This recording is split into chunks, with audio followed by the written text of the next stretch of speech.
Hello dear biologist, कैसे हो आप सभी। मैं आशा करता हूँ कि आप सभी मस्त होंगे, स्वस्थ होंगे और आपकी पढ़ाई भी बहुत अच्छे से चल रही होगी। डियर बायोलॉजिस्ट, आज की इस क्लास में हम बात करेंगे बायोलॉजी क्लास 10th की अध्याय 1 पुष्टि पादप में लैंगिक जनन, जिसको इंग्लिश में हम कहते हैं sexual reproduction in flowering plants के बारे में आज की इस क्लास में हम बात करेंगे। डियर बायोलॉजिस्ट, इसके पहले भी मैंने इस अध्याय पर एक क्लास दे दिया है आपको, जिसको हमने भाग 1 नाम दिया है और इसको हम भाग 2 नाम दे रहे हैं। डियर बायोलॉजिस्ट, पिछले क्लास में हमने इस अध्याय के इंट्रोडक्शन यानी कि परिचय के बारे में बात कर लिया था। इंट्रोडक्शन यानी कि हम कभी क्या करा था, परिचय के बारे में बात किया था। हमने परिचय में आपको यह बताया था कि ऐसे कौन से पौधे हैं जिसमें पुष्प लगते हैं, ऐसे कौन से पौधे हैं जिसमें पुष्प लगते हैं। ये बातें हमने इसलिए बताई थी क्योंकि हम पढ़ रहे हैं पुष्पी पादप में लैंगिक जनन, यानी कि ऐसा पौधा जिसमें पुष्प लगता हो और उस पौधे में लैंगिक जनन की क्रिया होती है। तो हमने आपको पूरे दुनिया में जितने भी पेड़ पौधे पाए जाते हैं, जितने भी पादप पाए जाते हैं, उसको 5 भागों में वर्गीकृत करके दिखाया था, उनके कुछ विशेष लक्षणों के आधार पर। जैसे हमने बताया था कि किसी पादप के भाग में, किसी पादप की जगत में जड़, तना, पत्ती कुछ भी नहीं पाया जाता, कुछ भी स्पष्ट नहीं होता। किसी में ये पाए जाते हैं, किसी में इनके जैसी संरचना पाई जाती है, किसी में क्या होता है कि पुष्प भी नहीं पाया जाता, बीज भी नहीं पाया जाता। किसी में क्या होता है कि जड़, तना, पत्ती और बीज पाई जाती है। किसी में जड़, तना, पत्ती और बीज, पुष्प सब कुछ पाए जाते हैं। उनके बारे में मैंने आपको बता दिया था। तो एक बार मैं आपको जल्दी से बता दूं कि ऐसा कौन सा पादप है जिसमें पुष्प पाया जाता है। तो दोस्तों, वो पादप है आवृतबीजी पादप। आवृतबीजी पादप, आवृतबीजी पादप जिसको इंग्लिश में हम कहते हैं एंजियोस्पर्मिक प्लांट। एंजियोस्पर्मिक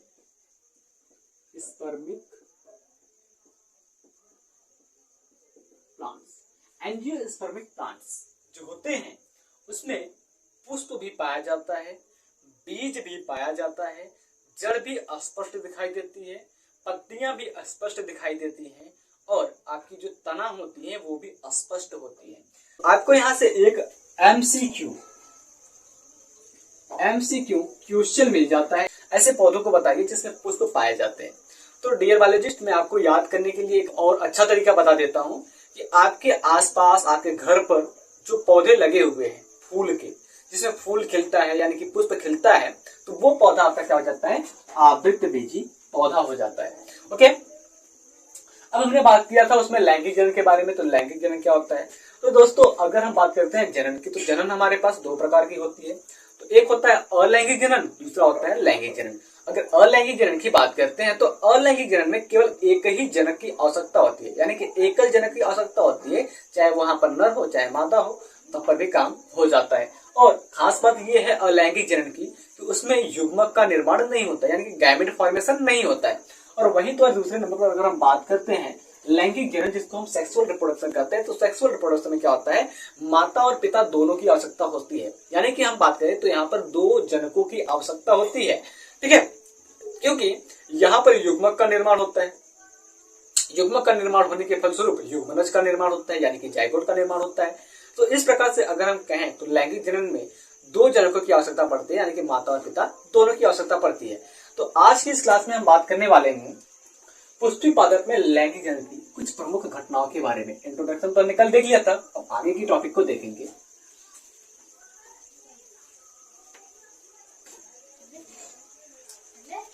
आज हम क्या बात करने वाले हैं, पुष्पीय पादप में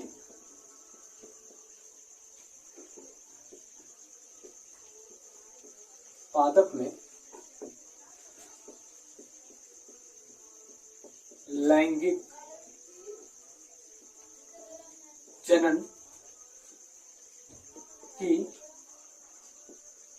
कुछ प्रमुख घटनाओं के बारे में।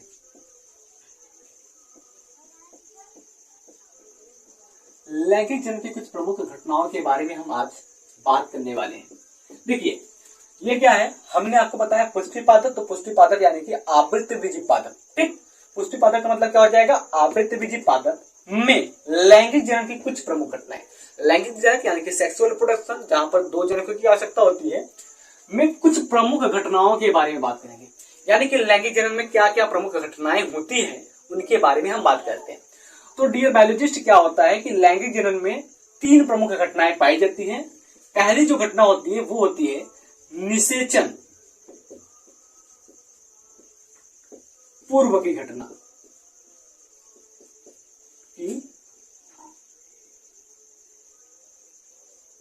निषेचन पूर्व की घटना।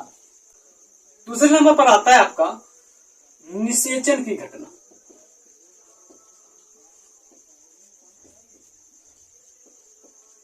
निषेचन की घटना। अब अगर हम आपको बताएं, थोड़ा सा कंफ्यूजन ना हो इसलिए, क्योंकि जो पुष्प होता है वहां पर तो निषेचन नहीं होता, वहां पर जो निषेचन की घटना होती है उसके जगह पर यहां पर होता है परागण। ठीक है, पॉलिनेशन की घटना होती है।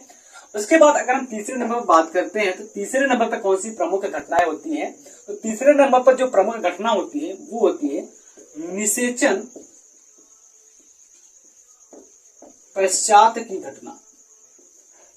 पश्चात की घटना, निषेचन पश्चात की घटना। अब अगर हम इन तीनों पॉइंट्स के बारे में थोड़ी थोड़ी सी जानकारी आपको दें, फिर उसके बाद हम एक एक टॉपिक करके डिटेल में आपको पढ़ाएंगे 3 क्लास में।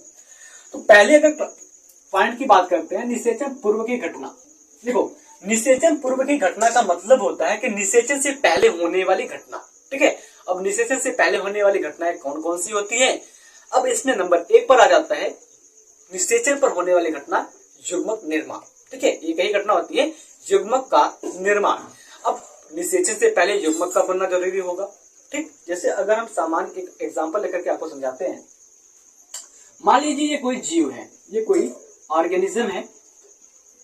ठीक, और ये भी एक ऑर्गेनिज्म है।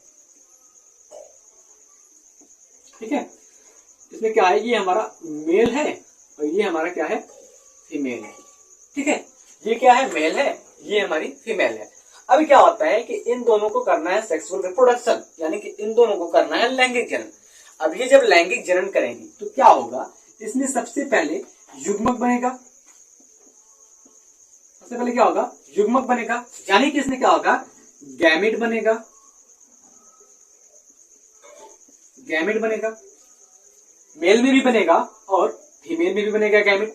ओके, अब अगर हम बात करते हैं मेल गैमेट क्या होता है, तो मेल गैमेट को हम कह देते हैं शुक्राणु। ठीक है, जस्ट मैं एग्जांपल लेकर समझा रहा हूं, इसका कुछ अलग होगा। और जो फीमेल गैमेट होता है, फीमेल गैमेट क्या हो जाता है, अंडाणु। अगर इसी को इंग्लिश में हम कहें तो शुक्राणु को हम कह देते हैं स्पर्म। उसके बाद अंडाणु को हम कहते हैं ओवम। समझ में आया ना?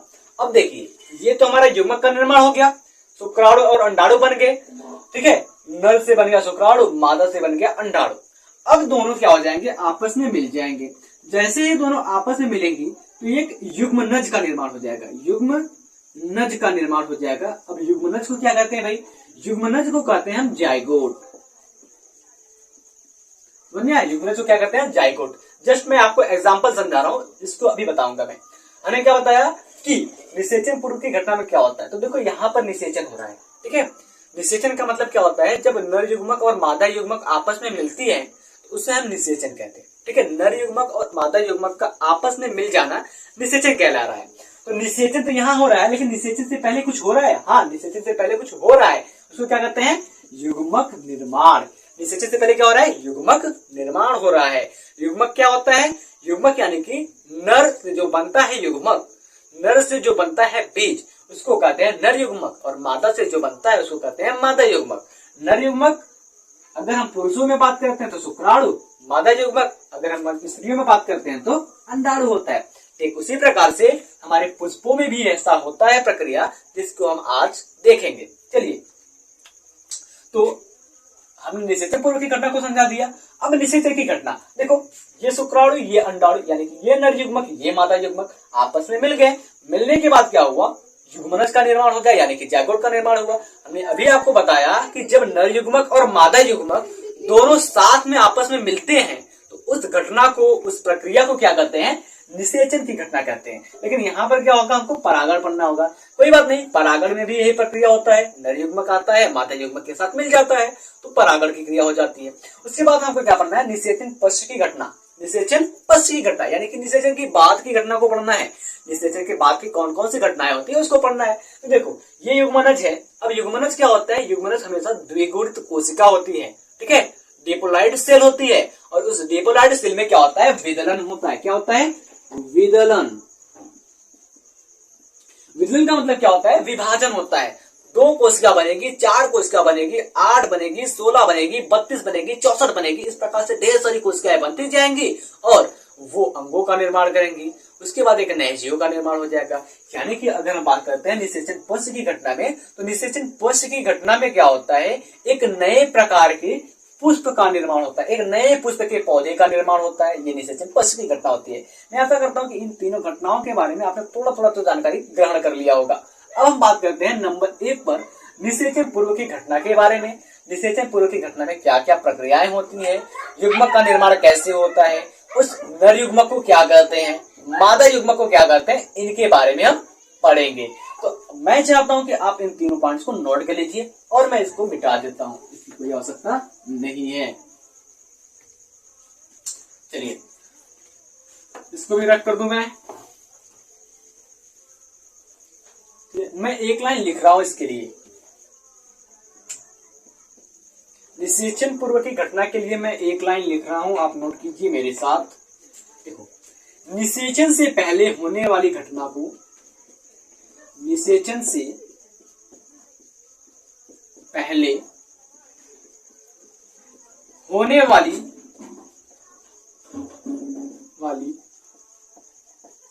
घटना को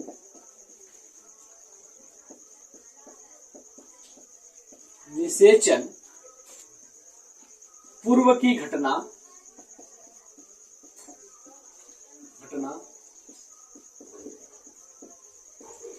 कहते हैं। समझ में आया बेटा, निषेचन से पहले होने वाली घटना को निषेचन पूर्व की घटना कहते हैं। ओके, आप इसको नोट कर लीजिए। अभी क्या होता है, निषेचन से पहले कौन सी घटना होती है, तो निषेचन से पहले जो घटना होती है उसे क्या कहते हैं, युग्मक निर्माण कहते हैं। यानी कि निषेचन से पहले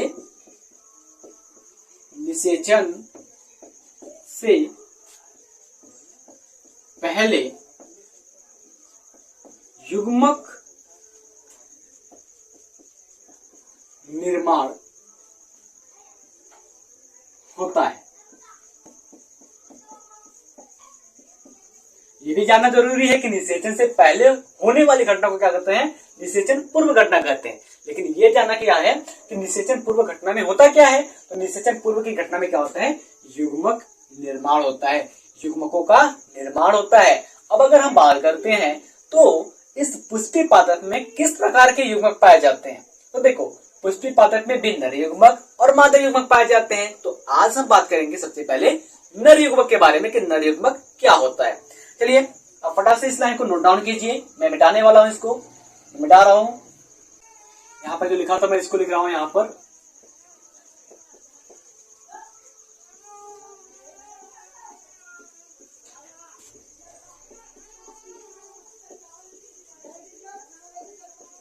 निषेचन पूर्व की घटना जिसमें युग्मक का निर्माण होता है। अब नंबर 1 पर इसमें हम बात करते हैं निषेचन पूर्व की घटना में, तो वो हमारा है पुमंग। क्या होता है मैं बारी बारी से आपको बताऊंगा। दूसरा होता है लघु बीजाणुधानी,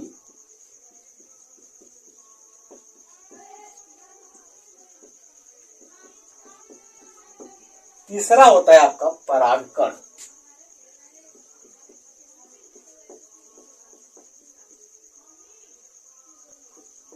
देखो क्या बताने वाला हूं मैं, पुमंग क्या होता है, लघु बीजाणुधानी क्या होता है, परागकण क्या होता है। देखो परागकण के निर्माण को लघु बीजाणु जनन कहते हैं और जो लघु बीजाणु जनन होता है उसी की प्रक्रिया के फलस्वरूप नर युग्मक का निर्माण होता है। ओके, आगे हम बात करते हैं।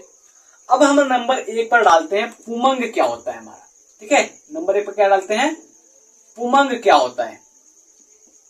देखो इन पॉइंट्स को, ये 3 पॉइंट्स जो है अगर इसको हम अच्छे से समझ जाते हैं ठीक है, इस 3 पॉइंट को करते हैं अच्छे से, अगर एकदम समझ जाते हैं तो एग्जाम में आप डेफिनेटली 5 नंबर का क्वेश्चन करके आओगे। कोई भी माइका लाल आपका 5 नंबर में से 1 नंबर भी कम नहीं कर सकता। तो इसलिए मैं कहूंगा कि आप ध्यान से देखिए, कॉपी पेन ले लीजिए, नोट करते रहिए।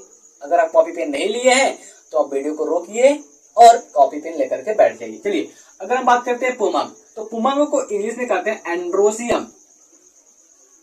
एंड्रोसियम, एंड्रोसियम कहते हैं।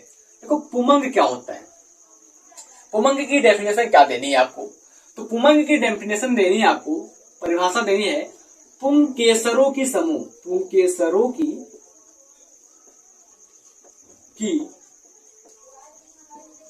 समूह को पुमंग कहते हैं।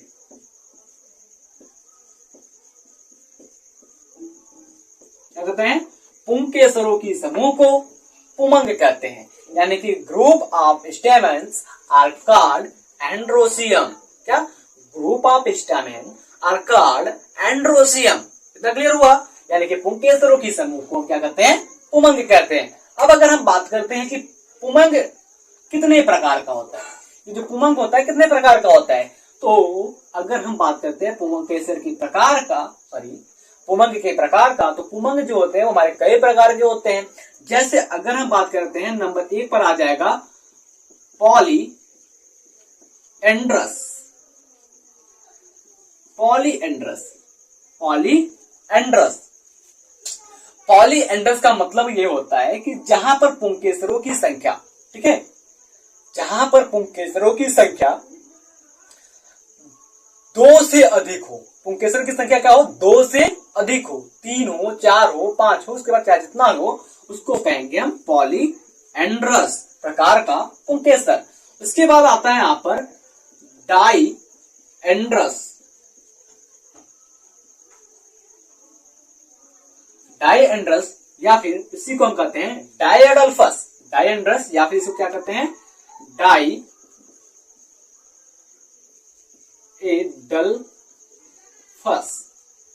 डाईएडल्फस। देखो, डाईएडल्फस का मतलब क्या होता है? जहां पर पुंकेसरों की संख्या 2 हो उसे डाईएडल्फस प्रकार का पुमंग यानी कि डाईएडल्फस प्रकार का एंड्रोसियम कहा जाता है। क्लियर? आगे बात करते हैं मोनोएडल्फस। मोनोएडल्फस, देखो मोनोएडल्फस का मतलब क्या होता है? मोनोएडल्फस का मतलब ये होता है कि जहां पर पुंकेसर की संख्या केवल और केवल 1 हो, उसे क्या करते हैं? हम मोनोएडल्फस करते हैं। एक बार मैं फिर से आपको बताता हूं, जहां पर पुंकेसर की संख्या, ठीक है, जहां पर पुंकेसर की संख्या क्या हो? 2 से अधिक हो। देखो 1 2 3, यहाँ पर पुंकेसर की संख्या क्या हो? 2 से अधिक हो, 3 हो, 4 हो, 5 हो, उसे क्या कहेंगे हम? पॉलीएंड्रस टाइप का पुंकेसर। अब उसके बाद हम बात करते हैं डाईएडल्फस। डाईएडल्फस का मतलब क्या होता है? जहां पर पुंकेसर की संख्या क्या हो?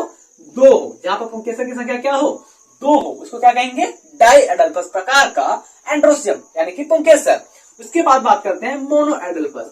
मोनोएडल्फस का मतलब होता है जहां पर पुंकेसरों की संख्या क्या हो?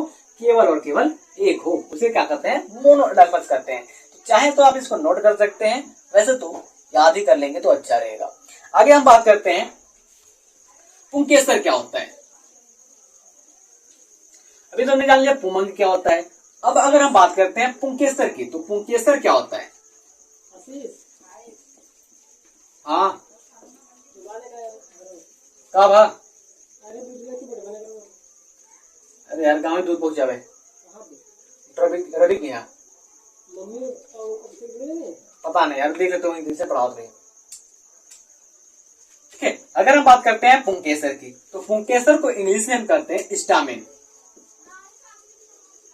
पुंकेसर को हम कहते हैं इंग्लिश में स्टामिन, जिसको हम माइक्रोफिली के नाम से भी जानते हैं। पुंकेसर को स्टामिन या फिर माइक्रोफिली के नाम से भी जानते हैं। ओके, तो अगर हम बात करते हैं पुंकेसर क्या होता है, अभी तो हमने पुमंग जाना, पुमंग क्या होता है, तो पुंकेसर की समूह को पुमंग कहते हैं। अब अगर हम बात करते हैं पुंकेसर क्या होता है, तो पुंकेसर के बारे में जान लेते हैं। तो देखो पुंकेसर क्या होता है? पुंकेसर पुष्प में पाए जाने वाला नर जनन भाग होता है। क्या होता है? पुंकेसर पुष्प में पाए जाने वाला नर जनन भाग होता है। तो क्या देखेंगे हम इसमें? पुंकेसर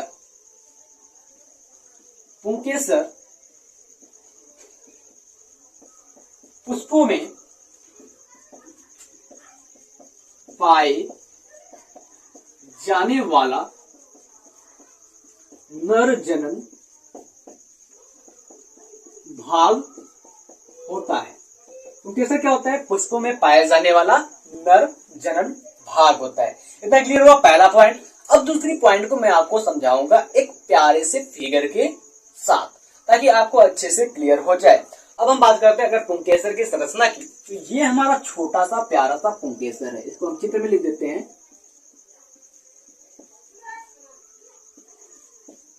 पुंकेसर, ओके, इसको कहते हैं स्टामेन। अब अगर हम इसकी संरचना की बात करते हैं पुंकेसर की, तो पुंकेसर की संरचना कैसी होती है? देखो, पुंकेसर क्या होता है? दो भागों में बटा होता है। ये पूरा संरचना पुंकेसर का है, और ये पुंकेसर क्या होता है? दो भागों में बटा होता है। पहला भाग ये होता है कि इसमें एक लंबी सी पतली सी डंठल तंतु पाई जाती है। क्या पाई जाती है? डंठल तंतु पाई जाती है। पुंकेसर में क्या होती है? एक लंबी सी पतली सी डंठल तंतु पाई जाती है। तो इसका अंतिम सिरा सामान्यतः द्विपालित होता है। ठीक है, एक लंबी सी डंठल तंतु पाई जाती है तथा इसका अंतिम सिरा क्या होता है? द्विपालित होता है। अंतिम सिरा क्या होता है? द्विपालित होता है, जिसे हम क्या कहते हैं? परागकोश कहते हैं।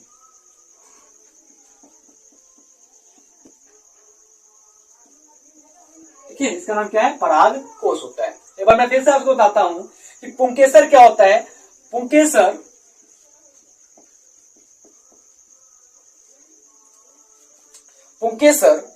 दो भागों में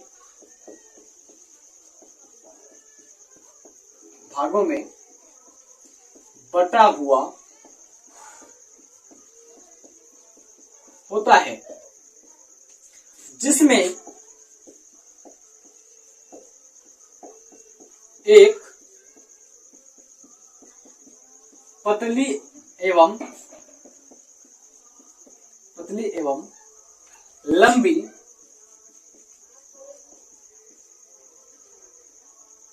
डंठल तंतु पाई जाती है। पतली एवं लंबी डंठल तंतु पाई जाती है, और इसका अंतिम सिरा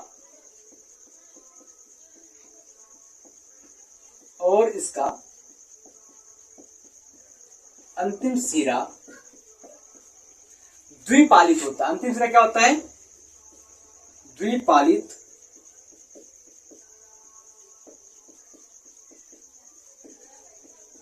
अंतिम सिरा क्या होता है? द्विपालित होता है, जिसे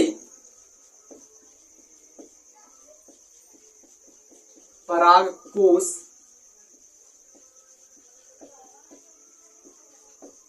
क्या कहते हैं? परागकोश कहते हैं। क्लियर हुआ कि पुंकेसर दो भागों में बटा होता है, जिसमें एक लंबी एवं पतली डंठल तंतु पाई जाती है, और इसका अंतिम सिरा द्विपालित होता है, जिसे परागकोश कहते हैं। इन बातों को हम यहाँ पर देखते हैं कि जो ये हमारा पुंकेसर है, इस पुंकेसर में एक क्या होती है? लंबी सी पतली सी संरचना पाई जाती है, जिसको क्या कहते हैं हम? डंठल तंतु कहते हैं। ठीक है, उसके बाद इसका अंतिम सिरा क्या होता है? द्विपालित होता है। द्विपालित का मतलब समझते हो? द्विपालित का मतलब क्या हो? उसमें दो पाली उपस्थित हो। पहली पाली ये हो गई, दूसरी पाली ये हो गई। अब ये द्विपालित होता है। अब इस द्विपालित संरचना को हम कहते हैं परागकोश। समझ में आया? इस द्विपालित संरचना को क्या कहते हैं? परागकोश कहते हैं। अब एक छोटी सी बात और याद कीजिएगा, ये लंबी पतली डंठल तंतु परागकोश से किसकी वजह से जुड़ी हुई है? ठीक है, किसकी वजह से जुड़ी हुई है, उसको भी जान लेते हैं। तो ये जो यहां से जुड़ी हुई है, इसको कहते हैं संयोजी योजी तंत्र, योजी, या फिर इसे कहते हैं तंतु। ठीक है, इसको क्या कहते हैं? योजी या तंतु कहते हैं। तो यहां पर हम लिख सकते हैं, एक लाइन थोड़ा सा और बढ़ा सकते हैं, परागकोश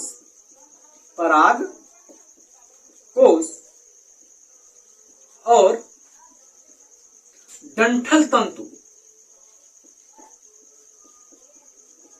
डंठल तंतु, परागकोश और डंठल तंतु आपस में, परागकोश और डंठल तंतु आपस में योजी या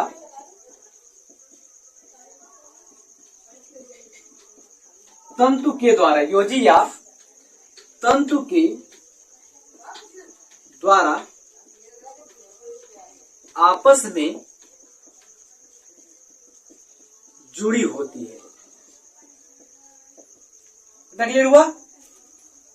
पुंकेसर दो भागों में बटा होता है, जिसमें एक पतली एवं लंबी डंठल तंतु पाई जाती है और इसका अंतिम सिरा द्विपालित होता है, जिसे परागकोश कहता है, परागकोश कहते हैं। परागकोश और डंठल तंतु आपस में योजी या फिर तंतु के द्वारा जुड़ी होती है। बेटा मेरे साथ साथ बोलते रहोगे तो आपको याद भी हो जाएगा, ठीक है? इसलिए आप फटाक से इसका स्क्रीनशॉट ले लीजिए, क्योंकि मैं मिटा करके आगे की बातें लिखूंगा। इस अकेले की परागकोश की बात करते हैं तो क्या होता है, हमने पहला पॉइंट यहां पर लिखा था, दूसरा पॉइंट मैं यहां पे लिखता हूं। प्रायः परागकोश द्विपालित होते हैं, द्विपालित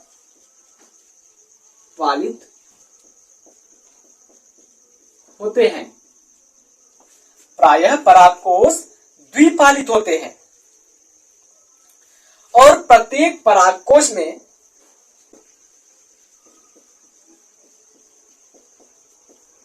प्रत्येक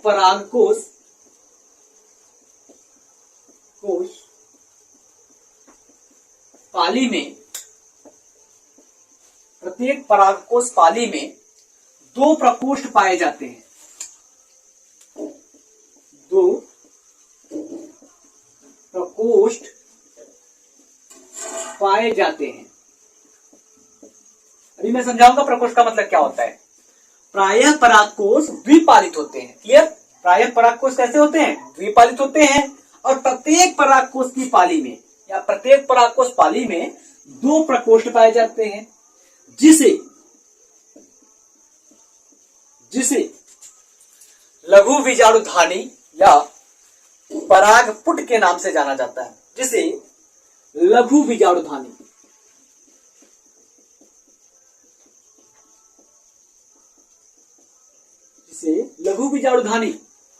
या परागपुट के नाम से जाना जाता है, परागपुट के नाम से जाना जाता है, लघु बीजाणुधानी या परागपुट के नाम से जाना जाता है। इतना क्लियर हुआ? तो आप इतने को स्क्रीनशॉट ले लीजिए, फिर मैं आगे को बताता हूं। लेकिन एक बार मैं फिर से आपको बता देता हूं कि ये जो हमारा परागकोश होता है, आपको मैंने पहले भी बताया यहां पर कि पुंकेसर का, ठीक है, पुंकेसर का अंतिम सिरा द्विपालित होता है। वही बात हमने यहां लिखा है कि प्रायः परागकोश द्विपालित होते हैं और प्रत्येक परागकोश पाली में दो प्रकोष्ठ पाए जाते हैं, जिसे लघु बीजाणुधानी या परागपुट के नाम से जाना जाता है। ठीक है, तो अभी इसके बाद हम क्या पढ़ेंगे, लघु बीजाणुधानी क्या होता है या फिर जिसको परागपुट कहते हैं वो क्या होता है। तो इससे पहले आप फटाक से इसका स्क्रीनशॉट ले लीजिए। अभी आपने क्या लिखा कि प्रत्येक परागकोश पाली में दो लघु बीजाणुधानी पाई जाती है। क्या होती है? प्रत्येक परागकोश पाली में क्या होता है? दो लघु बीजाणुधानी पाई जाती है। तो इस प्रकार से अगर हम कहें तो परागकोश क्या होता है? परागकोश में चार लघु बीजाणुधानी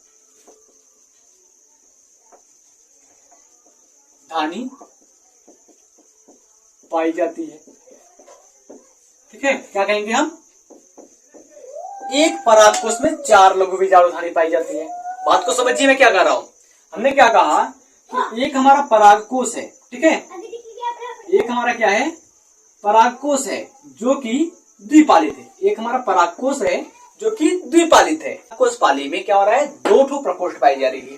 ठीक, और एक पाली में दो प्रकोष्ठ हो गया, उसी प्रकार से दूसरे पाली में दो प्रकोष्ठ हो गया।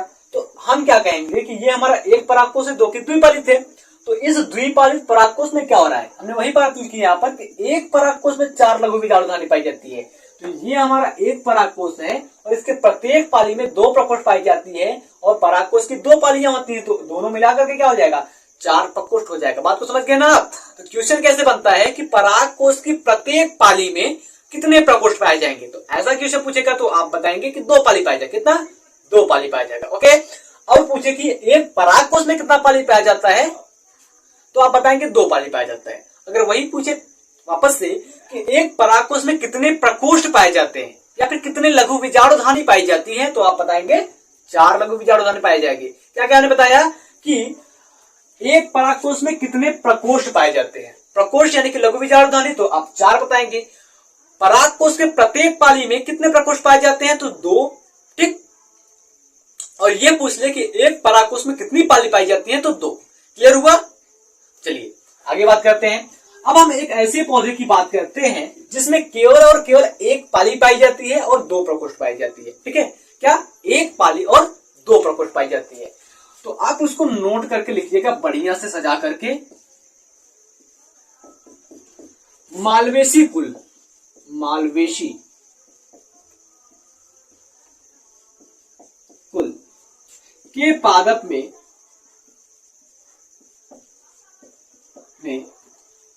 परागकोश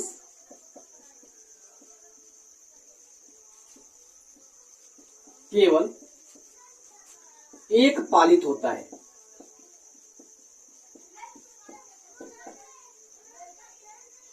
एक पालित होता है। ठीक है, मालवेसी कुल के पादप में क्या होता है, परागकोश प्रायः एक पालित होता है। तो अतः हम कह सकते हैं, अतः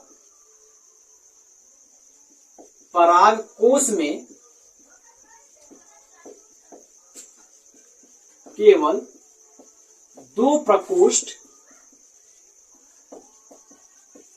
पाए जाएंगे। परागकोश में क्या होगा, केवल 2 प्रकोष्ठ पाए जाएंगे। इस क्वेश्चन को आप याद कर लीजिए, एकदम रट डालिए, रट्टू तो। आई होप आप इतनी बातों को समझ गए होंगे। अब अगर हम बात करते हैं, ये जो बार बार प्रकोष्ठ आ रहा है जिसको लघु बीजाणुधानी का नाम हम दे रहे हैं, परागपुट का नाम दे रहे हैं, इस प्रकोष्ठ या फिर लघु बीजाणुधानी या फिर परागपुट जो कह रहे हैं बार बार, ये है क्या वास्तव में, इसको अब हम समझते हैं। चलिए आप इसको नोट डाउन कीजिए फटाक से। मगर डियर बायोलॉजिस्ट, अगर हम बात करते हैं लघु बीजाणुधानी के बारे में, लघु बीजाणुधानी जिसको माइक्रोस्पोरेंजिया इंग्लिश में कहते हैं, अब ये वास्तव में होता क्या है। देखिए यहाँ पर हमने आपको कुछ संरचना बनाकर रखा है, इसी संरचना को मैं आपको समझाऊंगा और यहाँ पर नोट आपको दूंगा। देखिए लघु बीजाणुधानी होता क्या है।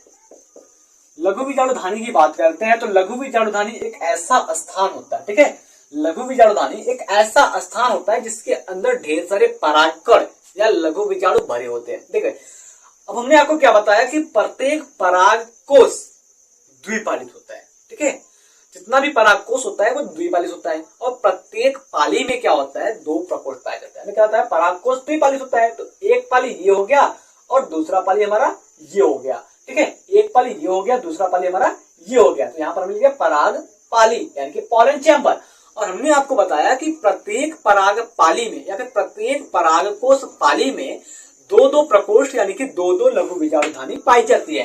तो पहली लघु बीजाणुधानी ए हो गई, दूसरी लघु बीजाणुधानी ए हो गई, तो हमारे एक पराग पाली में यानी कि एक परागकोश पाली में 1 और 2 लघु बीजाणुधानी हो गई। उसी प्रकार से हमारे पास 2 पराग पाली पाई जाती है यानी परागकोश पाली पाई जाती है, तो 2 लघु बीजाणुधानी यहाँ पर हो गई। तो इस प्रकार से हम पूरी संपूर्ण परागकोश की बात करते हैं तो उसमें क्या होता है, 4 प्रकोष्ठ यानी कि 4 लघु बीजाणुधानियां पाई जाती है। अब इस लघु बीजाणुधानी के अंदर क्या होता है, परागकण भरा होता है। देखो यहाँ पर गिर रहा है परागकण, लघु बीजाणुधानी के अंदर क्या होता है, परागकण भरा होता है। इसी बात को हम समझने वाले हैं। देखो लघु बीजाणुधानी के अंदर, लघु बीजाणुधानी के अंदर परागकण या लघु बीजाणु भरे होते हैं।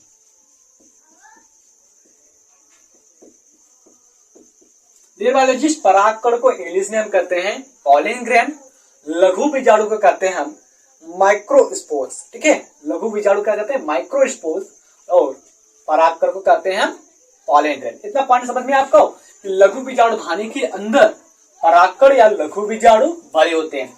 अगली पॉइंट क्या है, अगली पॉइंट को जानते हैं कि परागकण का निर्माण कैसा होता है। ठीक है, परागकण या जिसको लघु बीजाणु धानी कहते हैं उसका निर्माण कैसे होता है। तो हम लिखेंगे यहाँ पर परागकण या लघु बीजाणु, बोलते चलिए याद हो जाएगा। परागकण या लघु बीजाणु का निर्माण पराग मात्र कोशिका, पराग मात्र कोशिका या फिर कोसा। ठीक है, पराग मात्र कोशिका या पराग मात्र कोसा, या फिर इसी को कहते हैं लघु बीजाणु, लघु बीजाणु मात्र कोशिका में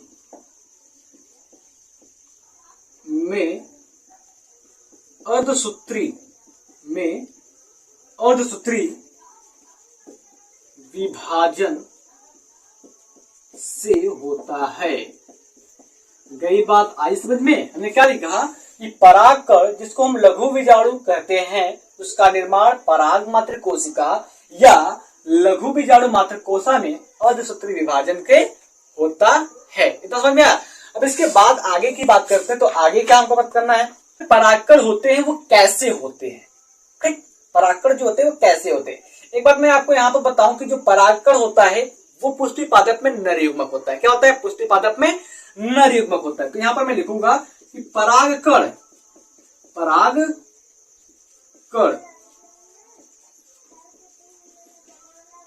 पुष्पीय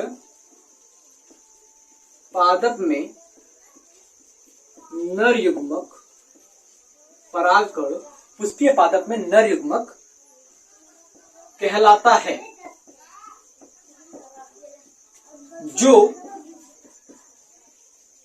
अगुणित होता है। अगुणित होता है। अगुणित का मतलब क्या होता है कि इसमें जो गुणसूत्र की संख्या होती है वो आधी होती है। क्या होती है, गुणसूत्र की संख्या आधी होती है। यानी कि इसको हम लिख सकते हैं n से। n से इसको हम डिनोट कर सकते हैं। एक बात जानिए, एक होता है द्विगुणित जिसमें गुणसूत्र की संख्या पूरी होती है, एक होता है अगुणित जिसमें गुणसूत्र की संख्या आधी होती है। आई होप आप इतनी बातों को जान गए होंगे अच्छे से।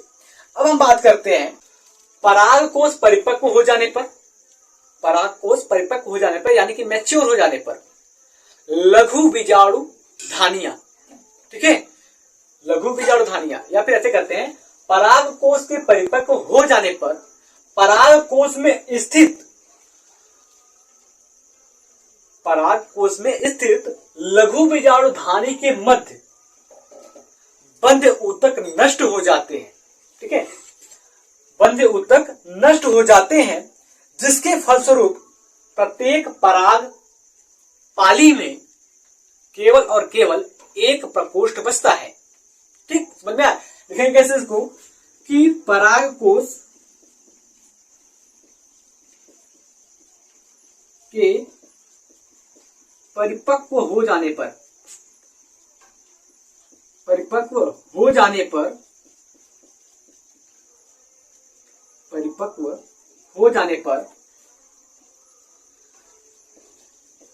परागकोश पाली में स्थित लघु बीजाणु धानी के बीच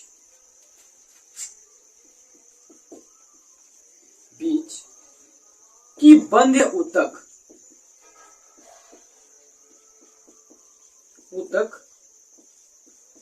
फट जाती हैं, बंध ऊतक फट जाती हैं, जिससे प्रत्येक परागकोश पाली में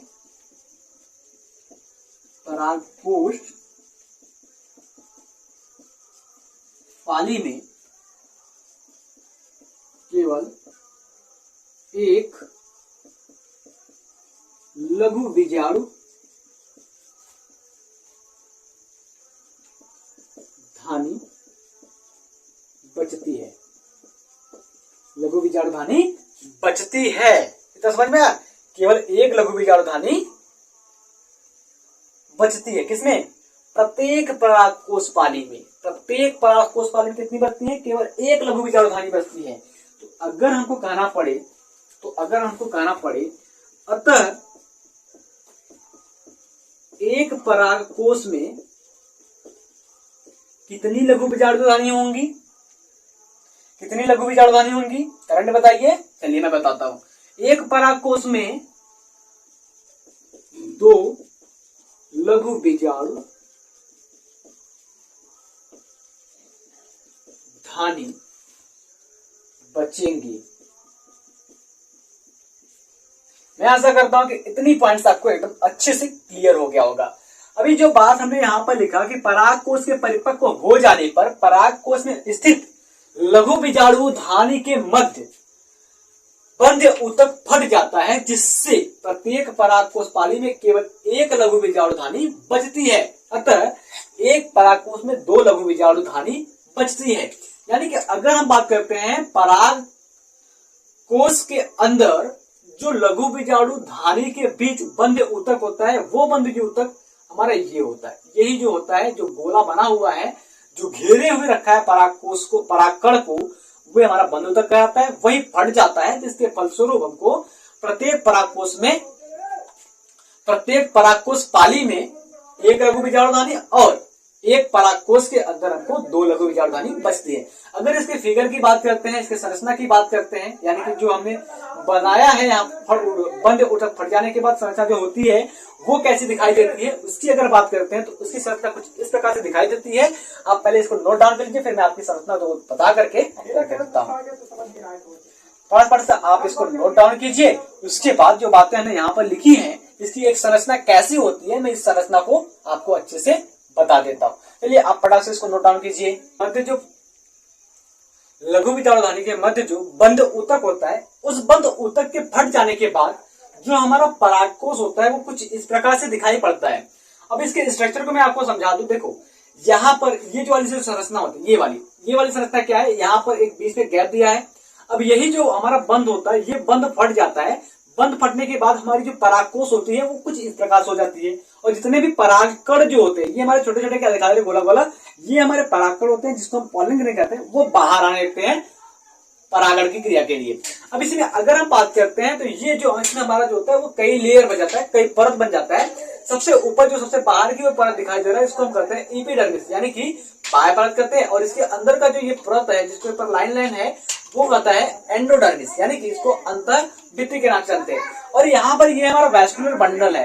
वैस्कुलर बंडल क्या करता है, ये वैस्कुलर बंडल इसको फूड मटेरियल को प्रोवाइड करता है। ठीक है, क्या करता है, इसको फूड मटेरियल को प्रोवाइड करता है। तो आई होप आप कंप्लीट क्लास को, कंप्लीट लेक्चर्स को आज की इस क्लास में समझ गए होंगे। तो नेक्स्ट टाइम में हम बात करेंगे कि लघु बीजाणु जनन क्या होता है और परागकण क्या होता है। तो दोस्तों तब तक के लिए जय हिंद, जय भारत, टाटा, बाय बाय। मिलते हैं आपसे नेक्स्ट क्लास में।